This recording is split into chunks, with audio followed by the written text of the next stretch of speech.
Imagine being thrown out of the only place you called home with no hope and no one to turn to. That was Naomi's reality until one day she met a billionaire who changed everything. But this is not just a story of rescue. It's a tale of betrayal, shocking secrets, and a love that no one saw coming. How did Naomi go from a poor maid to something much greater? Find out now. In a small town where news spread quickly, there lived a young woman named Naomi. She was an orphan, quiet but hardworking. Naomi had only one thing in the world: a job at a small laundry shop where she washed, ironed, and folded clothes for people who barely noticed her. The shop was not just her workplace, it was her home. A small mat in the corner was where she slept every night, and a single cup and plate were all she owned. Yet Naomi was grateful. "At least I have somewhere to stay," she often whispered to herself. One bright morning, Naomi sat on her mat, eating her small bowl of gari soaked in water. Her boss had just opened the shop, and the first customer of the day, a well-dressed woman wearing bright yellow lace, walked in. Naomi quickly wiped her hands on her dress and grabbed a cup of water to wash her face before starting her work. As she walked through the doorway, she didn't notice the woman stepping into the shop at the same time. They collided. "Hey! Are you blind?" the woman shouted, staring at her dress, now drenched in water. Naomi's heart sank. "Ah! Sorry, Ma. I didn't see you. Please, Ma, let me clean it." She reached out to touch the fabric. "Don't touch me," the woman snapped, stepping back. "Do you know how expensive this dress is? This dirty girl." Naomi lowered her head. "I'm very sorry, Ma. It was a mistake." "A mistake?" the woman barked, her voice sharp, cutting through the morning air. "Is this the kind of people you employ? No manners, no training." Before Naomi could say another word, the woman stormed past her and entered the small office where Naomi's boss sat. Naomi stood frozen, her hands trembling. She could hear the woman's angry voice. "Fire her," the woman shouted. "If this is the kind of person you employ, I'm taking my business elsewhere. I can't deal with such carelessness." Naomi's boss, a bald man with tired eyes, tried to calm her down.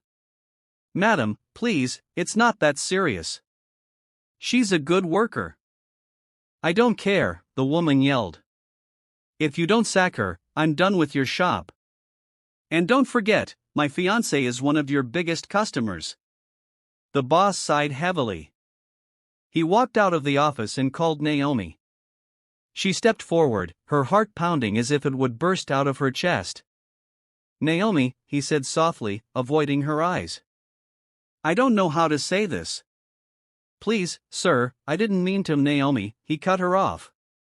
"You've been a good worker, but I can't afford to lose a customer like her. I'm sorry, but you'll have to leave." Naomi dropped to her knees.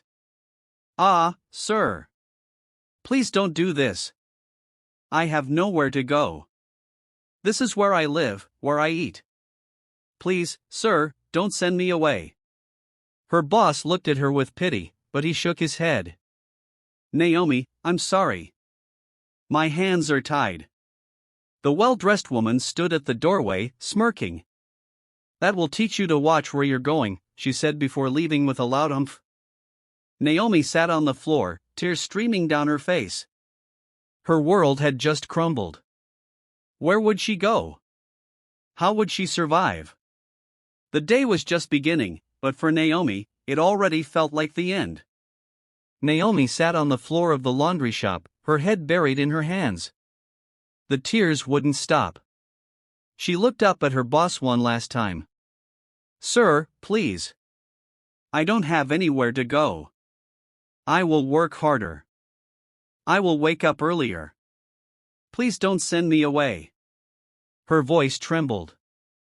Her boss sighed deeply, rubbing his forehead. "Naomi, it's not about your hard work. You know I appreciate you. But that woman is my best customer. If I lose her, it will affect my business. I'm sorry. You have to leave. But where will I go? Naomi cried. This is the only place I have. How will I eat? Please, sir, have mercy on me. Naomi, he said, avoiding her teary eyes. I've already made up my mind. You can't stay here anymore. Just pack your things. Naomi felt like her world was crashing. She looked around the tiny shop where she had spent the last 2 years. It wasn't much, but it had been her home. She had no family, no friends, and no money. That evening, with nothing but a small bag of her clothes, Naomi walked aimlessly through the streets. The sun had set, and the town was quiet except for the occasional sound of cars passing by. She felt invisible. Like the world had forgotten she existed. As she wandered, she saw an uncompleted building. The walls were high, but there were no doors or windows yet. She peeped inside and saw a flat surface of cement blocks. It wasn't safe. But it was better than sleeping on the street. Naomi climbed inside, laid her bag on the cold floor, and sat down. God, please help me, she whispered. She lay on the floor, using her wrapper as a blanket.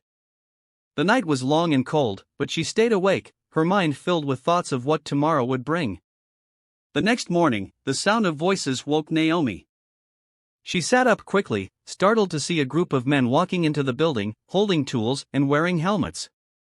They stopped in their tracks when they saw her. Who are you, and what are you doing here? One of the men asked, his tone firm but not unkind. Naomi stood up, her hands shaking. Please, sir, I'm sorry. I didn't mean to trespass. I lost my job, and I'm hoping to have the opportunity to work here. Please, I can work. Let me help with the construction. I'll do anything. The men exchanged glances, some of them shaking their heads. This is not a job for women, one of them said. It's hard work lifting heavy blocks, mixing cement. Are you sure you can handle it? I can do it, sir. Naomi said, her voice firm. I'm strong. Please, just give me a chance. The men hesitated, whispering among themselves. Finally, one of them said, You have to talk to the boss. He'll be here soon. Naomi nodded. Thank you, sir. I'll wait. She sat quietly in a corner of the building, watching as the workers began their tasks. The smell of cement filled the air, and the sound of hammers echoed around her. Naomi felt a small flicker of hope. Naomi sat quietly in a corner of the building, watching as the workers began their tasks. The smell of cement filled the air, and the sound of hammers echoed around her. She felt a small flicker of hope. After about an hour, a tall man in a white shirt and safety boots walked into the building. His face was strict, and he looked like someone who didn't take nonsense. The workers quickly gathered around him, explaining Naomi's situation. The man walked up to Naomi, his eyes scanning her from head to toe. So, you want to work here? He asked, his voice deep. Yes, sir, Naomi said, standing straight. I have no place to go, and I need to survive. I will do my best. The man raised an eyebrow. This is not a place for playing. If you cannot handle it, you will leave. Do you understand? Yes, sir, I understand. All right, he said after a long pause. You can start tomorrow. Naomi's face lit up. Thank you, sir. God bless you, sir. As the workers returned to their tasks, Naomi sat in the corner, tears streaming down her face. This time, not from sadness but from a glimmer of hope. The next morning, Naomi started her first day on the site. The sun was hot, and the work was harder than she expected. She carried heavy blocks on her head, mixed cement with sand, and fetched water from a nearby tap. Her arms ached, and her legs felt weak, but she didn't stop. The workers watched her with surprise. Ah, this girl is really strong, one of them said. Another laughed. Honestly, she's even working better than some of the boys here. Naomi ignored their comments and kept working. she knew she had no choice. This was her second chance, and she couldn't afford to mess it up. A week later, the owner of the building, Mr. Francis, arrived unexpectedly. He was a well-dressed man with a calm but commanding presence. As he walked around the site inspecting the work, he noticed something unusual. In the corner of the site, a young girl was carrying heavy blocks on her head.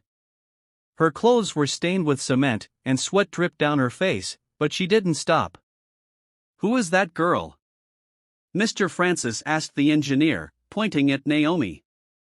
The engineer hesitated, then replied, "Ah, sir, her name is Naomi.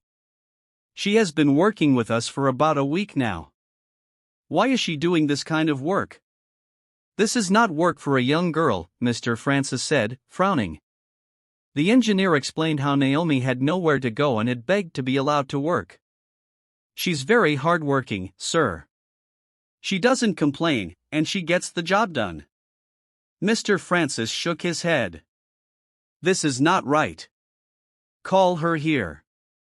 The engineer nodded and waved Naomi over. She quickly wiped her face with the edge of her dress and walked to where they were standing. "Good morning, sir," Naomi said, bowing slightly. "Morning," Mr. Francis said, his voice kind but firm. "What's your name?" "Naomi, sir." "Naomi, why are you doing this kind of work? Don't you know it's dangerous and too hard for someone like you?" Naomi lowered her head. "Sir, I have no other choice. I need to survive. Please, sir, don't send me away. I'll do anything to keep this job." Mr. Francis sighed deeply. "This is not the kind of life a young girl like you should live. You can't continue here. I'll speak to the engineer. You have to stop this work." Naomi's heart sank. She opened her mouth to speak, but no words came out. Tears filled her eyes as she looked at Mr. Francis, hoping he would change his mind. The sun was setting when the engineer called Naomi aside. His face looked heavy, and Naomi's heart sank even before he spoke. "Naomi," he began slowly, "Mr. Francis said you can't continue working here. He said it's for your own good.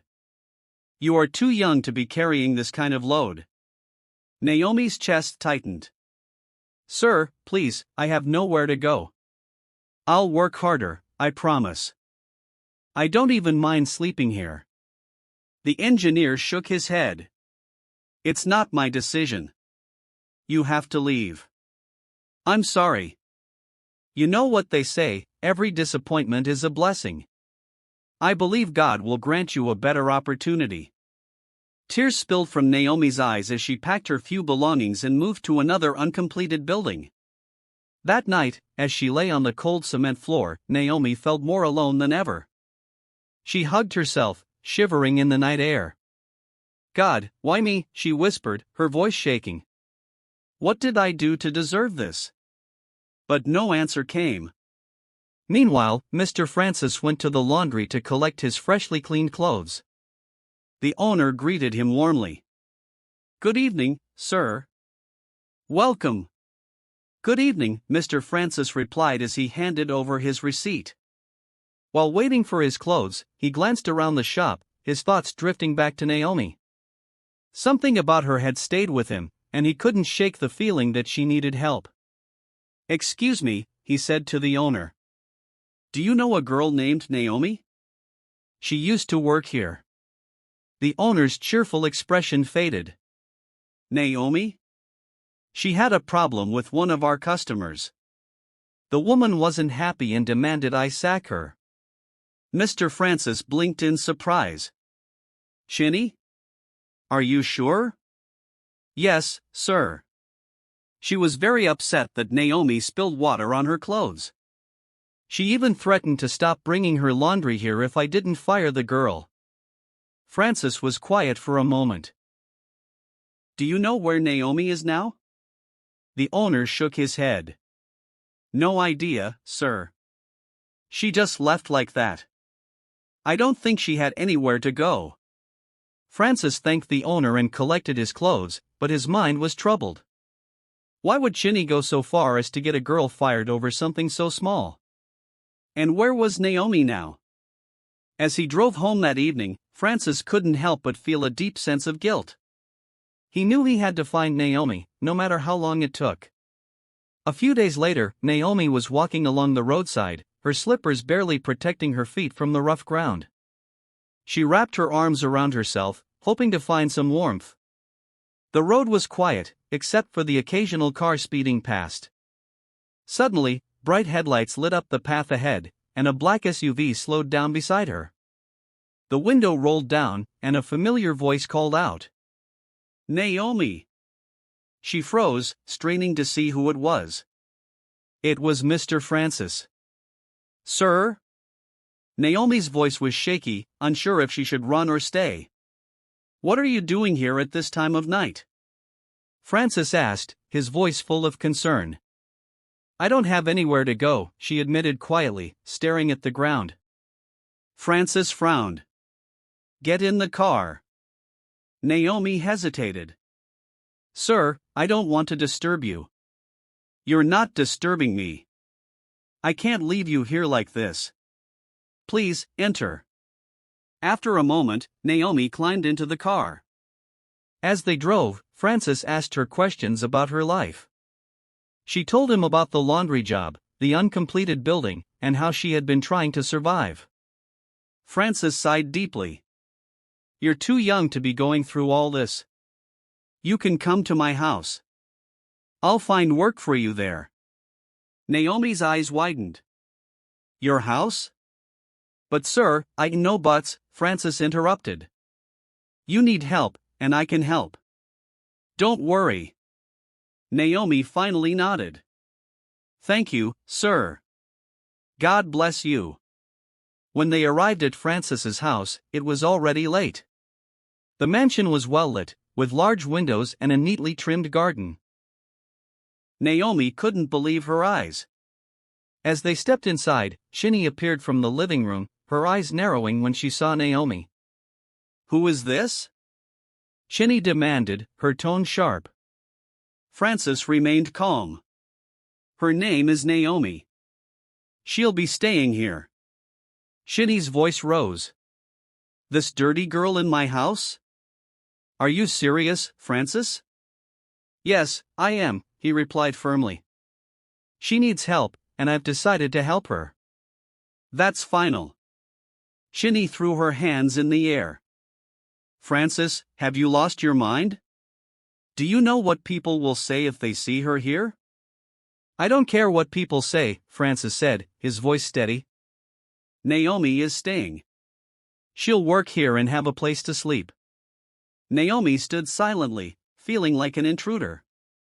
Shinny's anger was loud and clear, and Naomi knew that her troubles might not be over yet. Mr. Francis then showed Naomi to her room. The bed looked soft, and there was even a small window with curtains. Naomi sat down slowly, her heart pounding. As she lay down that night, she couldn't shake the feeling of unease. Shinny's anger had been loud, and Naomi knew she was not welcome. From the moment Naomi started working in the house, Shinny treated her like a pest.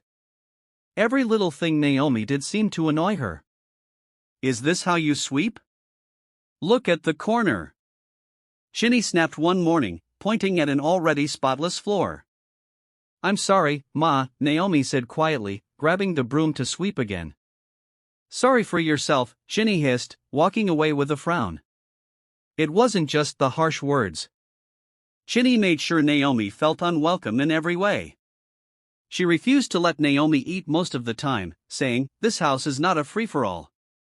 If you're hungry, manage whatever you brought from outside." One night, Francis came home earlier than usual and found Naomi sitting by herself in the kitchen, staring at an empty plate. "Naomi, have you eaten?" he asked. Naomi hesitated, then shook her head. "No, sir." "Why not?" "There's food in this house," Francis said, frowning. Naomi lowered her gaze. "Madam said I shouldn't eat."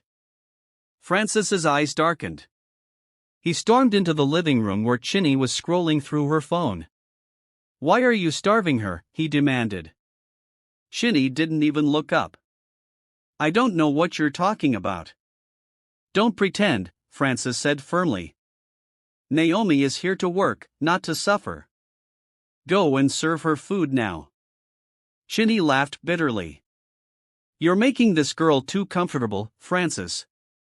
But fine, if that's what you want. Moments later, Chinny placed a bowl of watery soup and a tiny piece of yam in front of Naomi. Here, she said, her voice dripping with sarcasm. Enjoy. Naomi's hands trembled as she picked up the spoon. She couldn't stop the tears rolling down her cheeks. Thank you, Ma, she whispered, her voice breaking. Chinny smiled mockingly and walked away, leaving Naomi to cry silently into her meal. Despite everything, Naomi remained kind. She kept doing her chores quietly, avoiding trouble where she could. One day, Francis came back home after a long day at work. The house was quiet, and Chinny was nowhere to be found. He tried calling her, but she didn't answer. Then he remembered she had told him a few days ago that she had a party to attend. Maybe she's still at the party, Francis thought as he went to his room. It was very late, almost midnight when Chinny returned home. The loud bang of the door woke Naomi. Chinny was staggering, her makeup smudged, and her clothes smelled of alcohol. She barely made it into the house before she bent over and started vomiting in the living room. Naomi quickly rushed out of her room. Madam, are you okay? She asked, worried.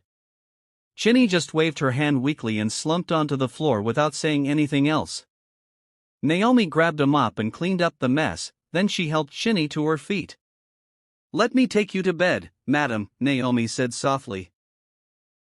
Though it wasn't easy carrying Chinny, who was leaning so heavily on her, Naomi finally got her to the bed and noticed something was wrong. Chinny's body felt very hot. Ah!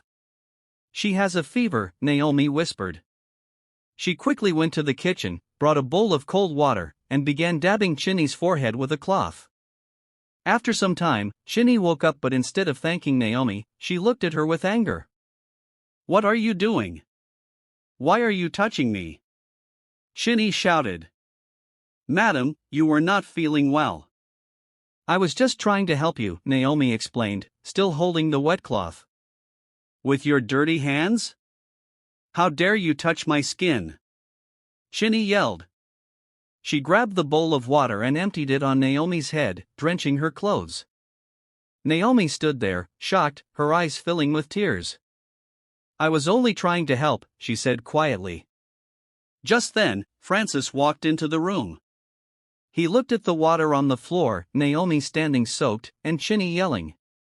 What is going on here? Francis asked, frowning. Chinny pointed at Naomi. She thinks she can touch me with her filthy hands. Francis turned to Chinny, his voice firm. Do you even hear yourself? You came back home like this, drunk, vomiting, and instead of thanking her for taking care of you, you're insulting her? How can you be so heartless, Chinny? Chinny tried to say something, but Francis cut her off. Enough. I don't want to hear anything from you. He walked over to Naomi and gently took her hand. Come with me, he said. He led Naomi to the living room, handed her a towel to dry herself, and sat next to her. Don't let her words hurt you, Francis said kindly. You have a good heart, Naomi. You didn't deserve that. Naomi wiped her tears. I was only trying to help, sir. I didn't mean to make her angry. Francis looked at her and smiled softly. You did nothing wrong. You're better than her in so many ways. As they sat there, something warm and unspoken passed between them. Francis couldn't stop thinking about Naomi's kindness, and Naomi felt safe in his presence. It was a moment neither of them would forget. Francis had always been a busy man, so he rarely paid attention to small details at home. But lately, something had changed. Every evening when he came home tired, Naomi would meet him at the door with a warm smile. Welcome, sir. How was your day? She would ask gently. At first, Francis only gave short answers. It was fine or busy as usual. But Naomi's genuine interest made him pause. One evening, he sighed. It was stressful, honestly. Too many meetings. Naomi nodded with understanding. Sorry, sir. You've been working hard. Would you like me to make you some tea? Francis blinked. It was such a simple gesture, but it touched him deeply. Yes, please. That would be nice. As Naomi disappeared into the kitchen, Francis couldn't help but think about her. She was always so calm and respectful, even when Chinny was harsh. Unlike Chinny, who rarely asked about his day or showed concern, all she did was demand money to fund her frivolous lifestyle. Naomi's kindness stood out. Over the next few days, Francis started noticing more how Naomi would quietly tidy up without being told, how she greeted everyone with a smile, how she seemed to carry a lightness that made the house feel warmer even with Chinny's constant grumbling. One evening, as Chinny complained loudly about something unimportant, Francis found himself tuning her out and glancing at Naomi, who was folding clothes in the corner. He frowned, realizing he was beginning to compare the two women. Francis decided to do something thoughtful. After work, he stopped at a boutique and picked out dresses, some for Chinny and one for Naomi. When he got home, he handed the bags to each of them. Chinny grabbed hers with a frown. "What's this?" she asked, frowning at the bag. "A little something for you," Francis replied simply. Chinny barely looked at the dress before tossing it on the couch. Thanks, I guess." Naomi, on the other hand, stared at the bag in disbelief. "For me, sir?" "Yes, Naomi." "Open it," Francis encouraged. With trembling hands, Naomi pulled out a simple yet beautiful dress. Her eyes filled with tears as she clutched it to her chest. "Thank you, sir," she said, her voice shaking. "Nobody has ever given me a gift before." Francis smiled. "You deserve it, Naomi. You've been working so hard." Chinny, who had been watching from the corner, suddenly exploded. "What is all this nonsense?" she yelled. "Why are you buying gifts for her? Are you trying to embarrass me in this house?" Francis turned to her calmly. "Chinny, it's just a dress. Why are you making it a big deal?" Chinny scoffed. "A dress, right? I can see what's going on here. You're beginning to favor her over me, right? Be careful, Francis." Naomi stepped back, clutching the dress tightly. "I'm sorry if I caused any problem, Ma," she said softly. "Keep quiet." Chinny snapped, pointing a finger at Naomi. "You think you're smart, eh? I'm watching you." Francis sighed heavily, rubbing his forehead. "Chinny, stop this drama. Naomi is part of this household, and I'll treat her with respect. If you can't handle that, maybe you should rethink your attitude." Chinny stormed off, slamming the door behind her, while Naomi stood frozen, tears of joy streaming down her face. The next morning, as Francis left for work, the house grew quiet. Naomi was in the kitchen when she heard Chinny's footsteps behind her. She turned around, but before Naomi could say anything, Chinny's angry voice cut through the air. "You think you can just walk in here and take my man away from me?" Chinny shouted, her eyes filled with fury. "You're nothing but a dirty girl trying to steal what doesn't belong to her." Naomi took a step back, her heart racing. "Madam, shut up," Chinny shouted, stepping closer. "You don't know your place. You think because he bought you a stupid dress, you're special? Well, you're not." Before Naomi could respond, Chinny stormed into the room where the dress Francis had bought for Naomi was hanging. With a cruel smile, she grabbed the dress and marched outside. Naomi followed, her voice shaking. "Please, madam, don't. That dress means so much to me." "Shut your mouth," Chinny interrupted, holding the dress up to the fire. "This is what happens when you try to take what's mine." Naomi's eyes widened as she watched the flames consume the dress. She couldn't move, her tears falling freely. "Please, don't do this," she pleaded, but Chinny was relentless. "You'll never be good enough for him." "I'll make sure of that," Chinny sneered. When the dress was completely burned, Chinny turned and walked away, leaving Naomi standing there, sobbing. Naomi didn't know what to do or where to go. She had nothing left. A week later, Francis was getting ready to leave for the building site when he saw Naomi in the yard. He smiled at her and asked, "Naomi, would you like to visit the building site today? Some of your old colleagues from the construction site are there. I'm sure they'll be happy to see you again." Naomi's face lit up. She had always been grateful to the workers at the site. They had been kind to her, helping her when she needed it most. Seeing them again would be a great way to show her appreciation. "Yes, sir. I'd love to," Naomi replied, her heart racing with excitement. Francis smiled and walked toward the car, waiting for Naomi to come out. Naomi quickly ran inside to get ready. She had to look her best for the reunion. But when she finally stepped out, Francis's smile faded. He looked at her in surprise. "Naomi, why are you wearing that old dress?" Naomi froze. Her heart dropped. She couldn't tell him the truth. Not yet. Not when Chinny had threatened her so much. I'm saving the new dress for a special occasion," she said quietly, avoiding his gaze. Chinny was standing in the corner, watching them. Her eyes were sharp, warning Naomi not to speak. She made a small gesture with her eyes. "If you tell him anything, I'll make you regret it." Naomi hesitated. She didn't want to disappoint Francis, but she also didn't want to anger Chinny. She looked back at Chinny, who was glaring at her. Francis saw the hesitation in Naomi's eyes. He raised his voice. "Naomi, what is wrong with you? Get in the car. We're leaving now." Naomi stood still, unsure what to do. Chinny was still watching, and Naomi was scared. But then Francis noticed Chinny standing in the corner, her eyes filled with hostility. He understood what was going on. "Naomi!" Francis shouted again. "Get in the car, I said, now." With a sigh, Naomi walked toward the car. She didn't want to make things worse, so she climbed into the car and sat down.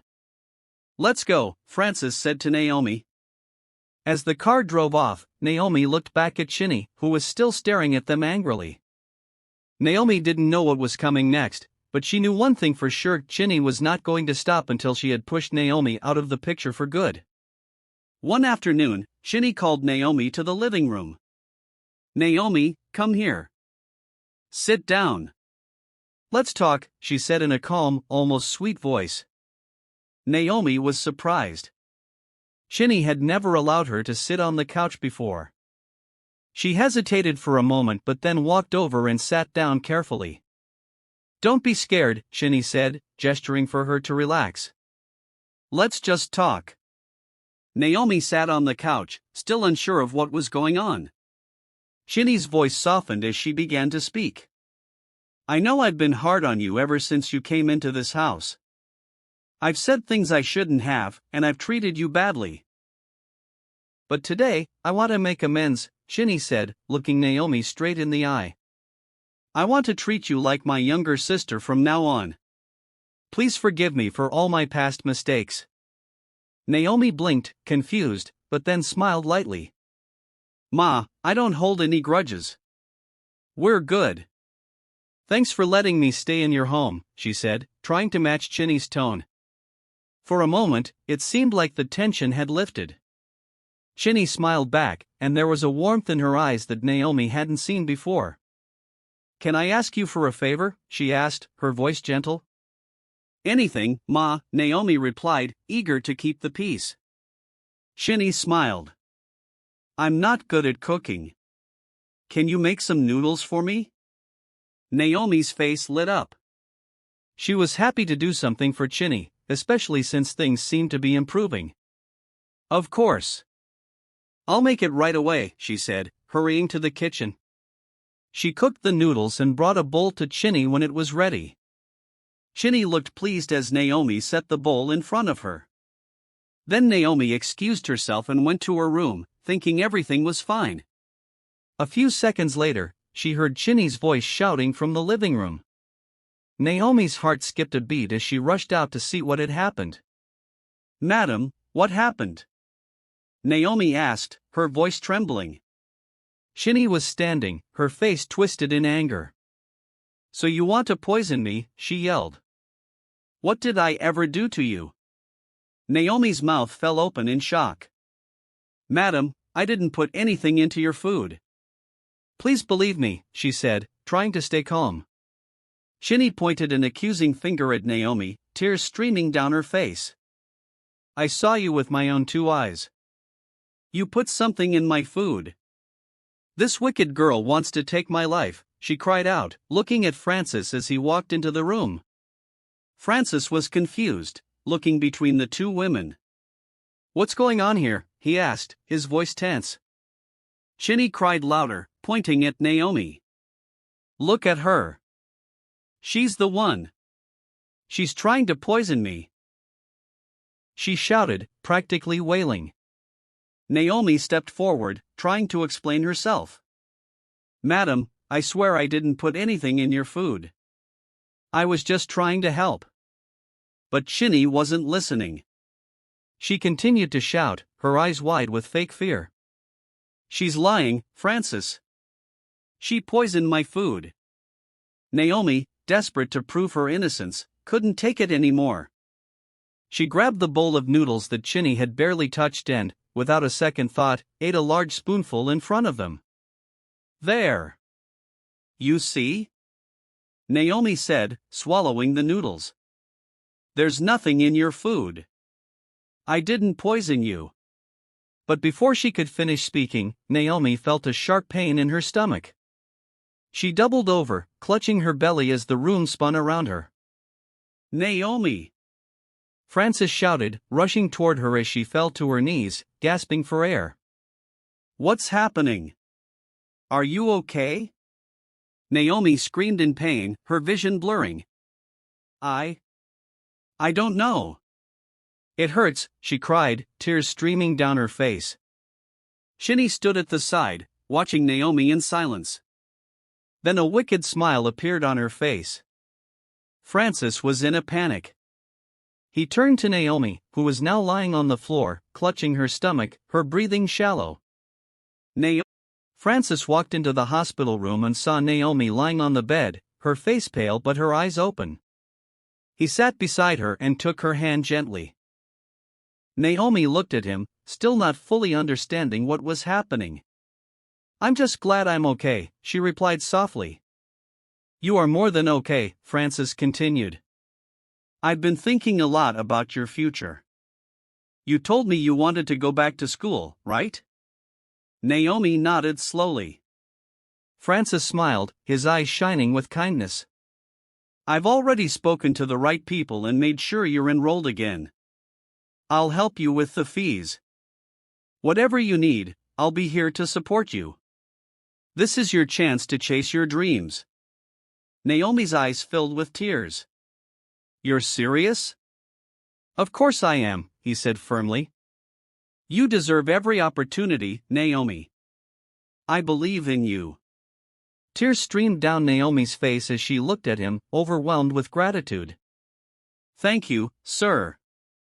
You don't know how much this means to me." "You don't have to thank me," Francis said, his voice filled with sincerity. "You're family now, and family takes care of each other." Naomi smiled, feeling a warmth she had never felt before. For the first time in a long time, she felt like she had a real chance at a future.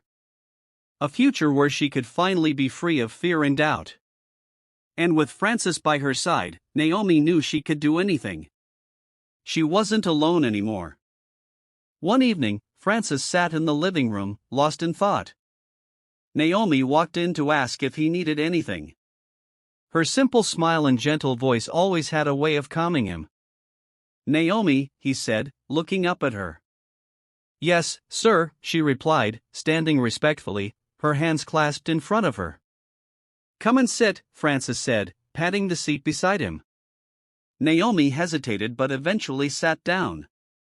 For a moment, he didn't say anything, just looking at her. Then he spoke, his voice soft but firm. Naomi, you've been through so much, yet you're always kind. You never complain. Your humility, your strength, it amazes me. Naomi blinked, surprised. Sir, I'm just doing my best. No, it's more than that, Francis said, his eyes meeting hers. You've changed my life in ways I didn't expect. And I think I've fallen in love with you. Naomi's eyes widened. She was speechless. I know it's sudden, Francis continued, but my heart has never been this sure about anything. Sir, Naomi started, her voice trembling, you're a big man. Don't say that, Francis interrupted gently. It's not about where you're coming from. It's about who you are. And you, Naomi, are extraordinary. Naomi looked down, her heart racing. She didn't know what to say. Take your time, Francis said. But I just wanted you to know how I feel. A few months later, Francis called Naomi into the living room. This time, he wasn't sitting, he was standing, dressed neatly, holding a small velvet box in his hand. Naomi's heart pounded as she walked in. Naomi, Francis began, I've made up my mind. I want you to be my wife. Naomi gasped. Sir, are you sure? Francis smiled. I've never been sure about anything in my life. You're everything I've been looking for. Tears filled Naomi's eyes as she looked at him. But I don't know how to be a wife.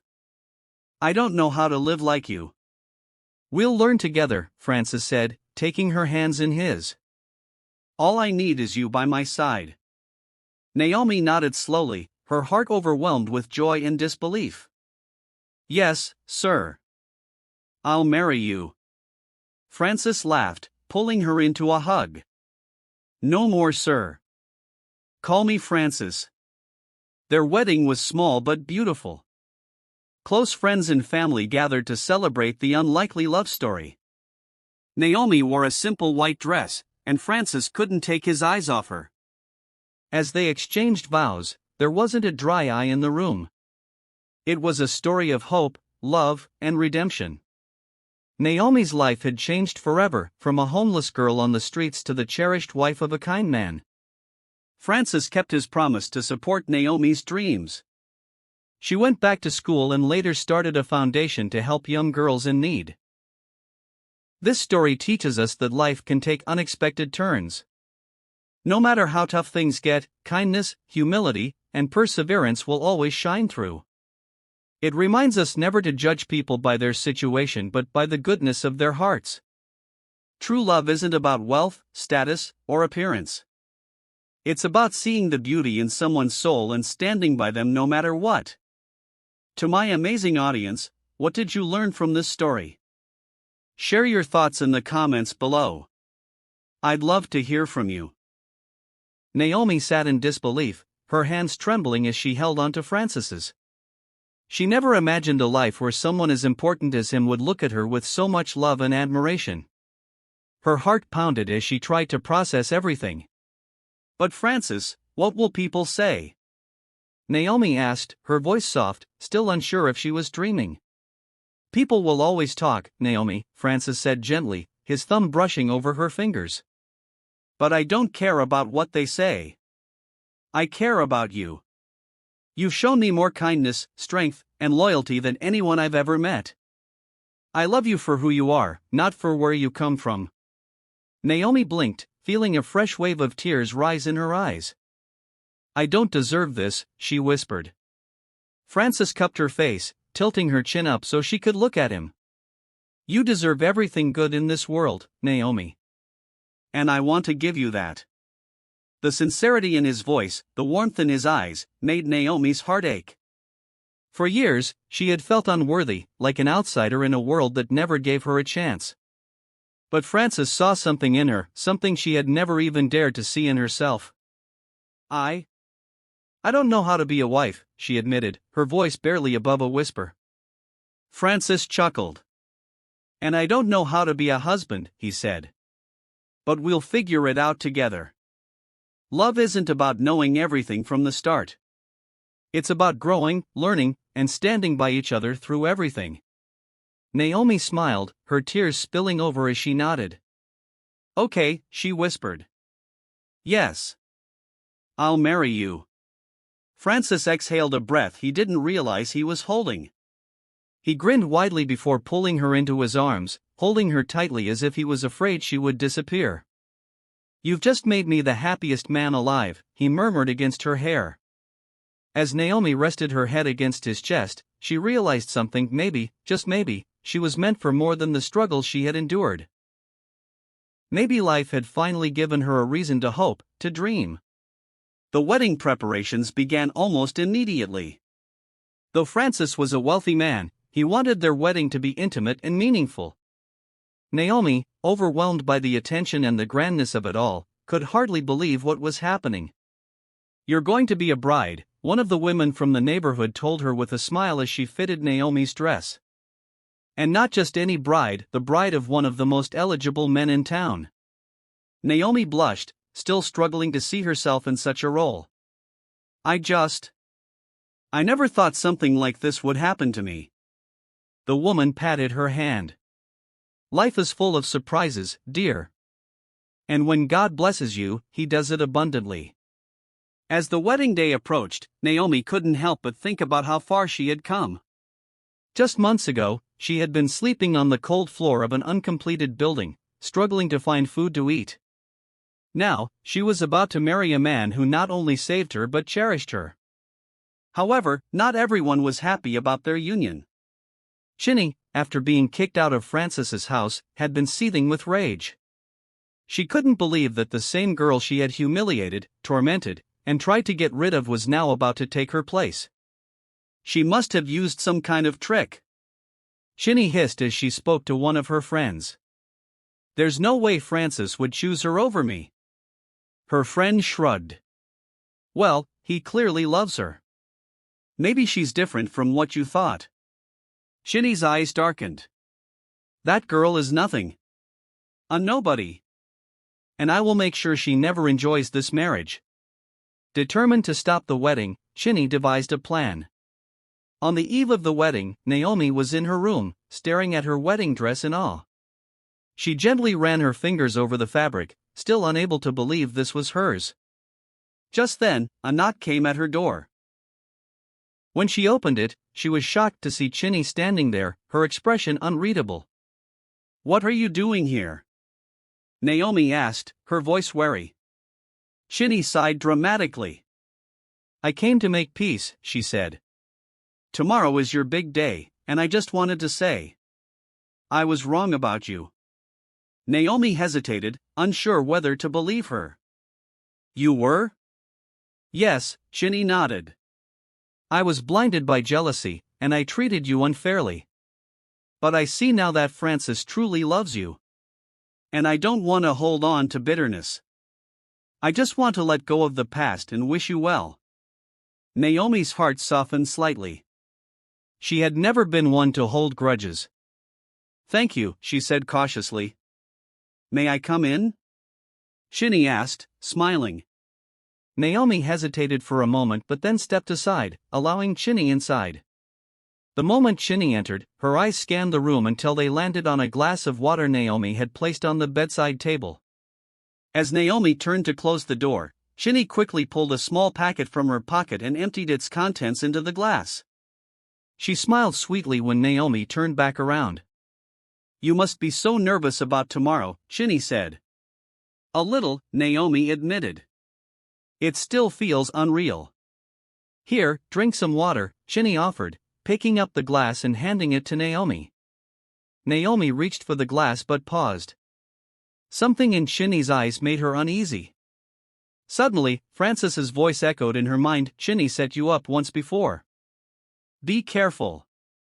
Naomi slowly lowered the glass. I'm not really thirsty, she said, forcing a small smile. Chinny's eyes flickered with something dark, but she quickly masked it. Oh well, suit yourself, she said, stepping back. I should go now. I just wanted to say my goodbyes. Naomi nodded. Thank you, Chinny. Chinny smirked slightly before turning and walking out of the room. As soon as she left, Naomi stared at the glass of water, her heart pounding. Something didn't feel right. On instinct, she grabbed the glass and ran to the kitchen, where she found one of the housemaids. Ada, please taste this water for me, Naomi said, handing the glass to her. Ada took the glass but hesitated. Why, madam? Naomi shook her head. Just, please. Ada brought the glass close to her lips, but just as she was about to sip, Naomi snatched it back. No! Don't drink it! She knew she couldn't risk someone else getting hurt. Instead, she poured the water into the sink and watched as the liquid swirled down the drain. Her heart pounded as realization struck her. Chinny had tried to poison her again. The next morning, Naomi stood at the altar, her hands shaking slightly as she held Frances's. You look beautiful, Frances whispered. Naomi smiled, but her mind was still on what had happened the night before. Should she tell him? Or was today not the right time? As the priest spoke, Naomi took a deep breath. She glanced at the crowd and, to her shock, saw Chinny standing at the back, her eyes filled with hate. Naomi knew one thing: Chinny wasn't done trying to ruin her. But Naomi also knew something else. She wasn't the same scared, helpless girl anymore. She had survived too much, endured too much, and come too far. No matter what Chinny did, Naomi knew one thing for certain: she was no longer a victim. She was stronger now. And for the first time in her life, she was truly ready to fight for her happiness. She turned back to Frances, squeezing his hand. I do, she said firmly, sealing the promise that no one, not even Chinny, would ever take away her joy. As soon as the wedding ceremony ended, the celebration began. Laughter, music, and the chatter of loved ones filled the air as Naomi and Frances greeted their guests. Naomi felt like she was in a dream.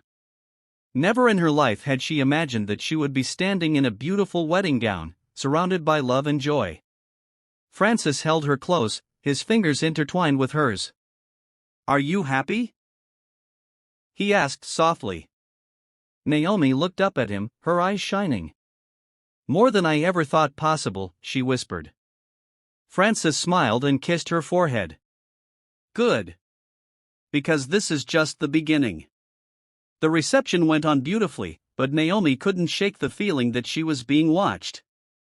Every now and then, she glanced around, and sure enough, Chinny was still standing in the far corner of the venue, her arms crossed, her eyes burning with resentment. Naomi knew that Chinny wouldn't give up easily. Later that evening, as the guests started leaving, Frances pulled Naomi aside. I noticed you've been a bit distracted. Is something wrong? Naomi hesitated. Should she tell him about what Chinny had done the night before? About the poisoned water? About the way Chinny had been staring at her all night like she was planning something? She took a deep breath. Chinny tried to poison me again last night, she finally admitted. Frances's face darkened. What? Naomi nodded. She came to my room pretending to make peace. She offered me a glass of water, but something didn't feel right. I almost drank it, but at the last moment, I stopped. I could feel that she was up to something. I poured the water down the drain. Frances clenched his jaw. That woman is dangerous. I know, Naomi said. And she's here. I've seen her watching us all evening. Frances turned and scanned the crowd. His eyes landed on Chinny, who quickly looked away and disappeared into the night. She's not going to stop, Frances, Naomi whispered. Frances exhaled sharply. Don't worry. I will handle her. She will never hurt you again. That night, as Frances and Naomi arrived at their new home, they were both exhausted from the long day. But despite the tiredness, Naomi felt something she had never truly felt before: peace. Francis led her into their beautifully decorated bedroom. Naomi looked around, taking in the elegance of the room. The soft glow of the candles, the warm scent of fresh flowers, the silk sheets on the bed, it was all so different from what she was used to. Francis turned to her and cupped her face in his hands. "This is your home now, Naomi. You're safe here. You're loved here." Naomi's heart swelled. "Thank you, Francis. For everything." "You don't have to thank me," Francis said softly. "You deserve all of it." For the first time in a long time, Naomi slept peacefully, wrapped in the warmth of love and security. But just as they thought their troubles were behind them, a storm was brewing. A week after their wedding, Francis received an unexpected visitor at his office. It was a police officer. "Good afternoon, Mr. Francis," the officer greeted. "Good afternoon, officer. How can I help you?" The officer cleared his throat. "We received a report against your wife, Naomi." Francis frowned. "A report? What kind of report?" The officer hesitated before speaking. "Your ex-fiancée, Miss Chinny, has filed a case against Naomi, claiming that she stole from her and attempted to harm her." Francis's expression darkened. "That's ridiculous." "Naomi would never." "Sir, we have to investigate. We need to bring Naomi in for questioning." Francis slammed his hands on his desk. "This is absurd. Chinny is lying because she's bitter. I have security footage that proves Naomi never did anything to her. This is just her way of trying to destroy our happiness." The officer sighed. "Sir, I understand your frustration, but we have to follow procedure. Please, bring your wife to the station tomorrow morning."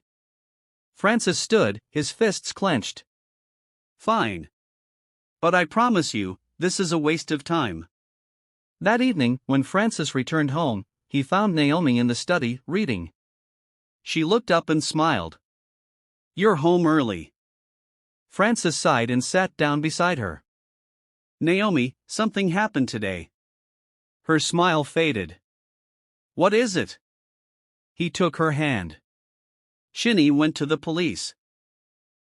She's accusing you of theft and attempted harm." Naomi gasped. "What?"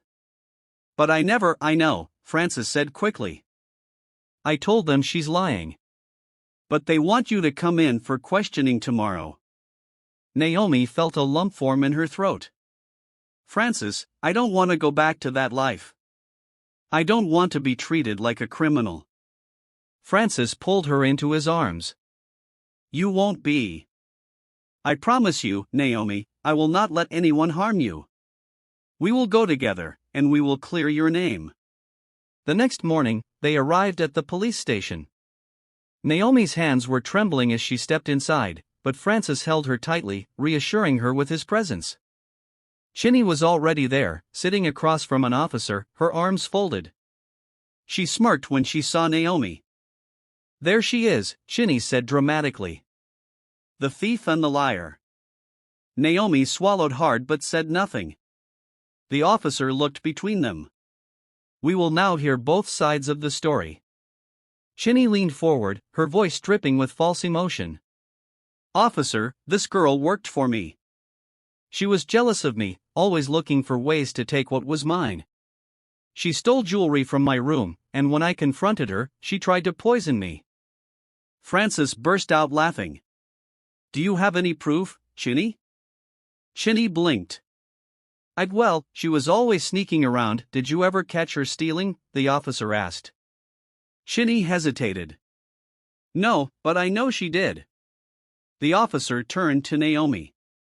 "Do you have anything to say?" Naomi took a deep breath. "Sir, I never stole anything. I was thrown out of my job and left with nothing. Francis found me on the streets and gave me shelter. The only person who has ever tried to harm anyone is Chinny herself." Francis pulled out his phone. "I have security footage from my house proving that Chinny was the one who tried to poison Naomi, not the other way around." The officer raised an eyebrow. Is that so? Francis handed over the footage. The officer watched it closely as Chinny started to panic. She edited that. Chinny said desperately. It's fake. The officer shook his head. The footage is clear. You're the one who placed something in Naomi's food. He sighed and looked at Chinny sternly. Miss Chinny, filing false reports is a serious crime. Chinny's face paled.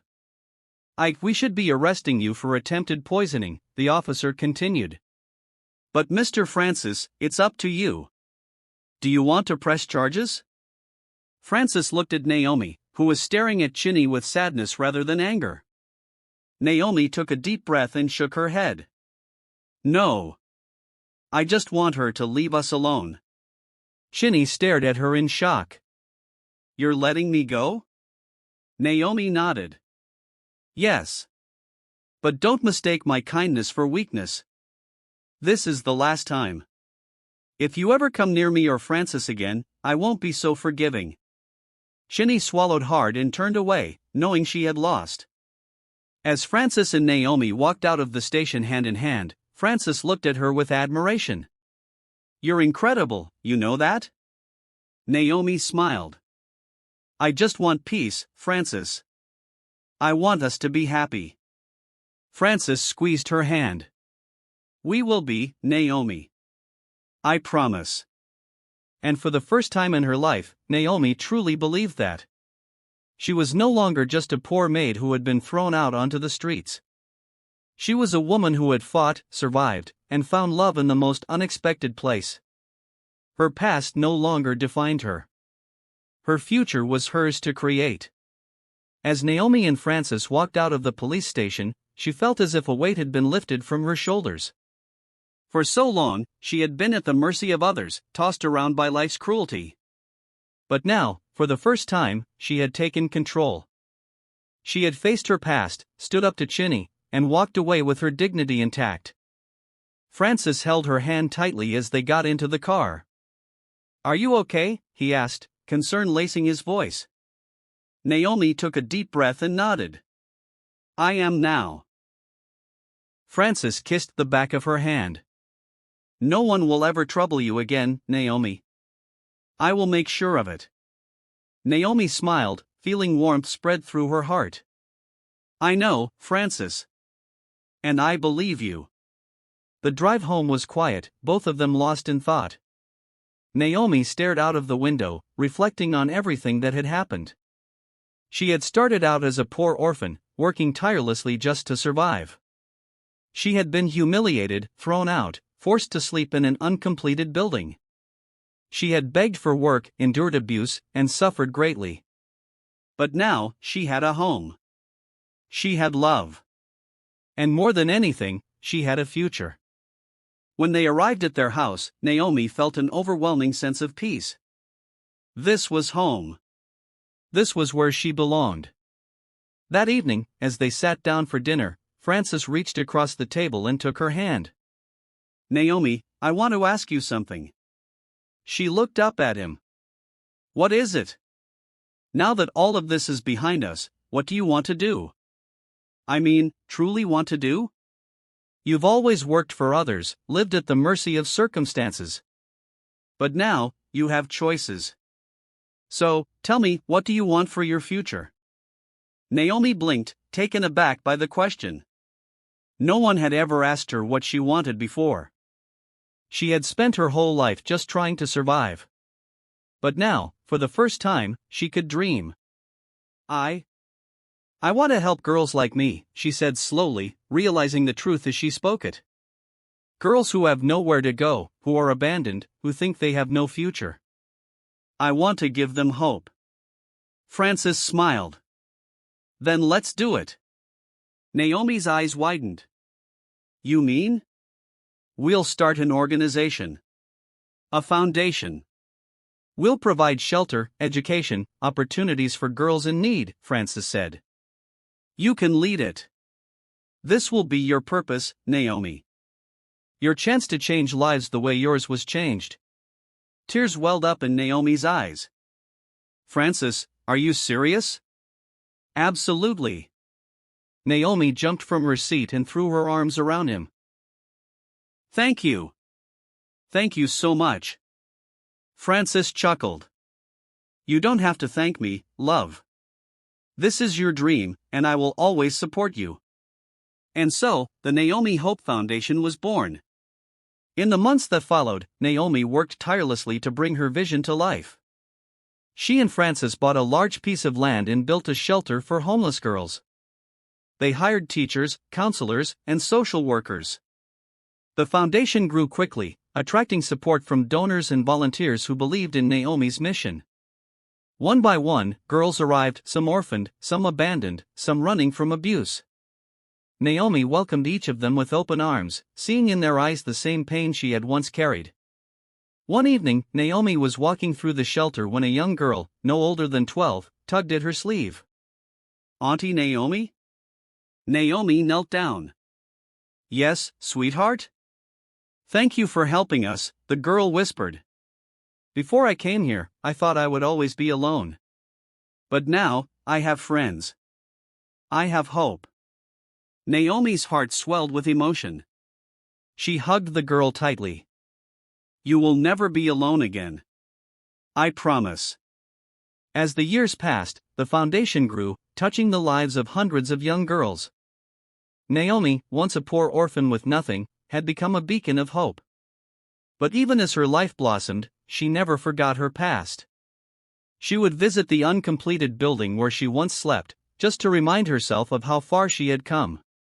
She would stop by the laundry shop where she had been fired, though the owner, filled with regret, could barely meet her eyes. One day, as she stood outside the laundry shop, the woman who had gotten her fired, the same woman who had insulted her and demanded her dismissal, walked past. The woman gasped when she saw Naomi. Naomi? Is that you? She asked, her voice laced with disbelief. Naomi turned and smiled. Yes, Ma. It's me. The woman looked her up and down, taking in Naomi's elegant outfit, her confidence, her grace. You're different. Naomi nodded. Yes. Life changes. The woman swallowed hard. I was cruel to you back then. Naomi studied her carefully. Yes, you were. I'm sorry, the woman whispered. I shouldn't have treated you that way. Naomi sighed softly. We can't change the past. But we can learn from it. The woman nodded slowly. I suppose we can. Naomi gave her one last smile before walking away. She didn't hold on to bitterness. She had learned long ago that forgiveness wasn't for the person who hurt you, it was for yourself. Back at home, Francis was waiting for her. Where did you go? He asked, pulling her into his arms. Just to visit some old places, Naomi said, resting her head against his chest. Do you ever miss your old life? Francis asked. Naomi smiled. No. But I'll never forget it. Because it made me who I am. Francis kissed her forehead. I love you, Naomi. Naomi looked up at him, her heart full. And I love you, Francis. They stood there, wrapped in each other's warmth, knowing that no matter what challenges life threw their way, they would face them together. Naomi had once been a poor maid, thrown out onto the streets with nothing. But now, she was a wife, a leader, a woman of strength and grace. She had turned her pain into purpose, her struggles into triumph. And as she looked around at the life she had built, the home, the foundation, the love she had found, she knew one thing for sure. She was finally, truly free. The end.